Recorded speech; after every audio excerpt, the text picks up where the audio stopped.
former President Bill Clinton is turning the tables on Donald Trump with regards to the release of the Epstein files. While Donald Trump and MAGA are trying to make this all about former President Bill Clinton has officially demanded full transparency from the Trump DOJ on the Epstein files. Clinton's spokesperson says that the Department of Justice's selective release suggests that someone is being protected. Quote, "We need no such protection," he writes. He calls on Donald Trump to direct Attorney General Pam Bondi to immediately release all of the remaining materials referencing Clinton, including grand jury records and photos. Now, you will also recall that in the Epstein emails that were released by the House Oversight Committee, the Democrats were able to get their hands on 18,000 plus emails from the Epstein estate, which the Trump regime was covering up. If you go back to an email from March 6th, 2011, this was from Jeffrey Epstein to another email address. It says, "You okay? The stories are complete and utter fantasy. I don't know and have never met Al Gore. Clinton was never on the island. The telephone book is not mine. It was stolen by my houseman that is currently in prison for doing so." Also, in the recent interviews that Susie Wiles gave to Vanity Fair. Here's what it says.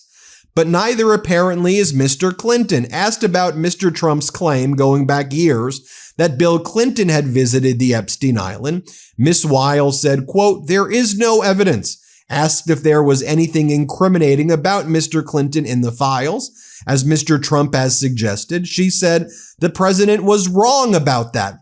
Wrong about that? You mean defamatory about that? Goes on to say that it was Deputy Attorney General Todd Blanche's idea to go and interview Mr. Epstein's convicted child sex trafficking associate Ghislaine Maxwell in prison, and that the president did not know that she would be transferred to a minimum security prison camp. The president was ticked, she said. The president was mighty unhappy. I don't know why they moved her. Neither does the president. Sure, Susie Wiles, sure. Let's just take a look at the official statement from former President Bill Clinton through a spokesperson. Here's what it says. The Epstein Files Transparency Act imposes a clear legal duty on the U.S. Department of Justice to produce the full and complete record the public demands and deserves. However, what the Department of Justice has released so far and the manner in which it did so makes one thing clear. Someone or something is being protected. We do not know whom, what, or why, but we do know this. We need no such protection. In other words, Clinton saying Clinton does not need such protection. And just pause here for a second. As we've said on the MeidasTouch network, we're not out here defending former President Bill Clinton. If he's on the list or if he's in the files, they should all be released, period, full stop. And it's good to hear that former President Bill Clinton is saying so himself. Accordingly, Clinton goes on to say, "We call on Trump to direct Attorney General Bondi to immediately release any remaining materials referring to, mentioning, or containing a photograph of Bill Clinton. This includes without limitation any records that may exist and are subject to disclosure under the Act." And it goes on to talk about the Epstein Transparency Act, including grand jury transcripts, interview notes, photographs, and findings by the United States Attorney for the Southern District of New York, as referenced under oath to Congress by President Trump's first-term Attorney General. Refusal to do so will confirm the widespread suspicion that the Department of Justice's action to date are not about transparency, but about insinuation, using selective releases to imply wrongdoing about individuals who have already been repeatedly cleared by the very same Department of Justice over many years under presidents and attorney generals of both parties. Now, you will recall that the Trump regime, in their document production from Friday, where they violated the Epstein transparency law and produced like only 2 to 5% of the files that the DOJ has relating to Epstein, mostly all of it was redacted. You know that by now. They basically produced redacted documents, except when it came to former President Clinton, where out of context, they showed photos without explaining what it is. Like there was a photo of former President Clinton in a pool. It appears to be Ghislaine in the pool and someone else's face is redacted. So the Trump regime was trying to insinuate, oh, Clinton must be with a victim here. But this pool pic was not at Epstein Island. It's at the Empire Hotel pool in Brunei. The redacted face there is likely Sarah Kellen, this one account says, one of Epstein's top lieutenants who received immunity in the deal that Alex Acosta brokered. And Alex Acosta went on to become Donald Trump's labor secretary during his first term, where everyone went free and avoided prosecution right before Trump gave Acosta a cabinet position.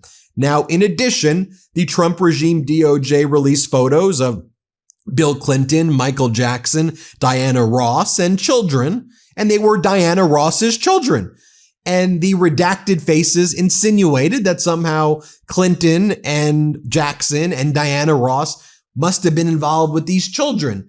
And then the children said, this is us. And these were public photos from like 1993. Don't you dare insinuate that these children were the children involved in Epstein's sex trafficking ring. So this is what the Trump regime was trying to do here. By the way, the Trump regime also insinuated that Reid Hoffman, entrepreneur, billionaire, was somehow in Epstein Island or something like that. Reid Hoffman previously wrote on November 14, 2025, Trump should release all of the Epstein files, every person and every document in the files.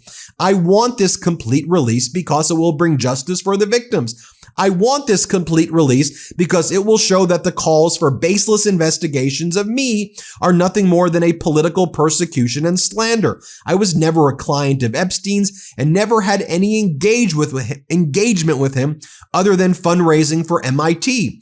The call for an investigation is an obvious ploy to avoid releasing the files. Simply release all the files and expose the people who had both deep and ongoing relationships with Epstein. I'll do everything in my power going forward to advocate for the release of the files, to get justice for Epstein's victims, and to promote the values of truth our great country was founded on. I refuse to bend the knee to Donald Trump and his slanderous lies. Now, you'll recall the post that Donald Trump had been making. He goes, now that the Democrats are using the Epstein hoax involving Democrats, not Republicans, to try to deflect from their disastrous shutdown and all of their other failures, I will be asking AG Pam Bondi and the Department of Justice, together with our great patriots at the FBI, to investigate Jeffrey Epstein's involvement and relationship with Bill Clinton, Larry Summers, Reid Hoffman, JP Morgan, Chase, and many other people and institutions to determine what was going on with them and him. This is another Russia scam, he goes on to say.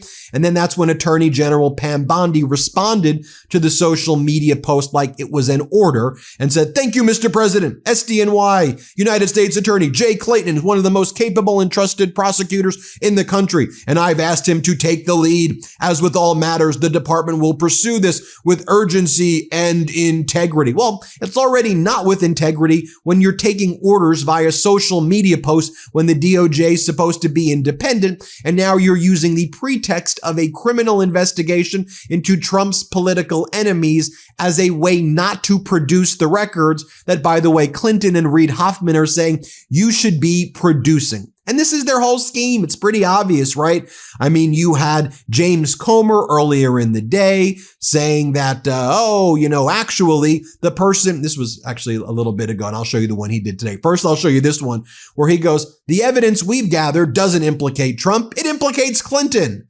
You see what they do here? This is Russia, Soviet-style propaganda tactics. Here, play this clip. Let's be clear. Democrats don't care about transparency or accountability in this matter. The evidence we've gathered does not implicate President Trump in any way.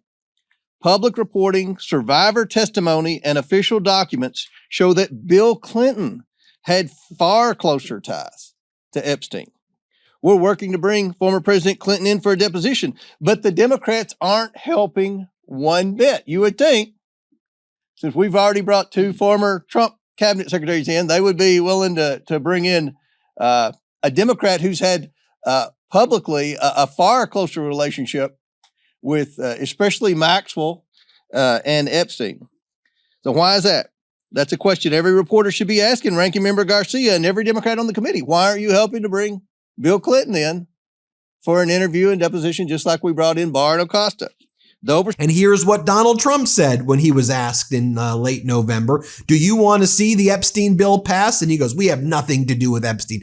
It's Clinton that does. Here, play this clip. You posted on Truth Social last night. You urged House Republicans to vote in favor of this Epstein release bill they're going to vote on tomorrow. I just want to be super clear on your position. Do you want to see that pass the Senate? Would you sign that bill if it gets to your desk? I do want to. Here's what I want. We have nothing to do with Epstein. The Democrats do. All of his friends were Democrats. You look at this Reid Hoffman, you look at Larry Summers, Bill Clinton, they went to his island all the time, and many others, all Democrats.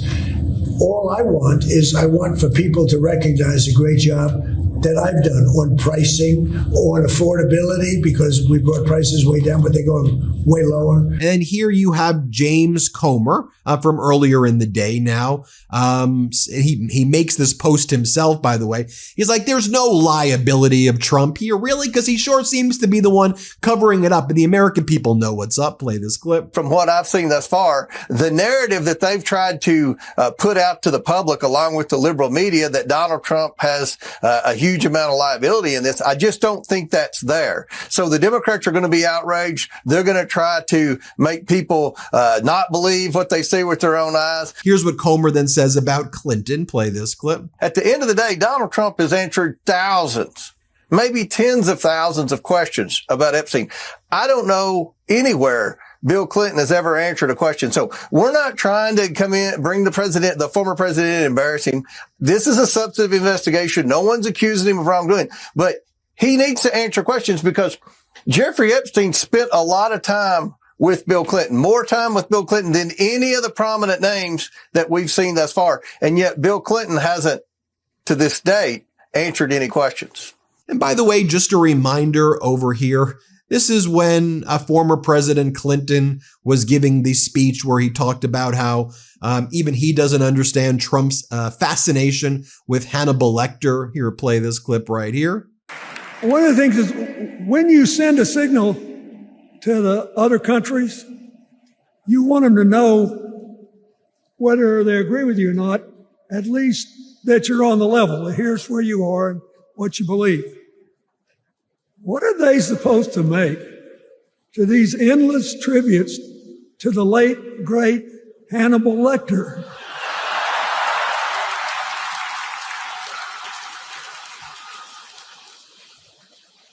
I mean, President Obama once gave me the great honor of saying I was the explainer-in-chief.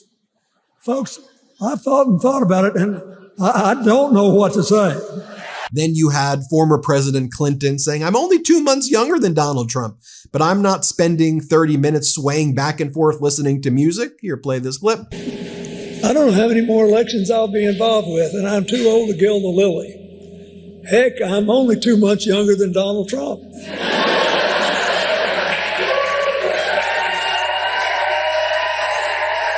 But good news for you is I will not spend 30 minutes swaying back and forth to music.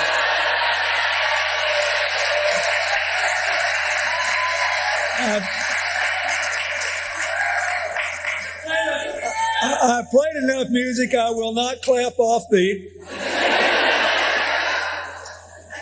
Nor will I pretend to be a conductor.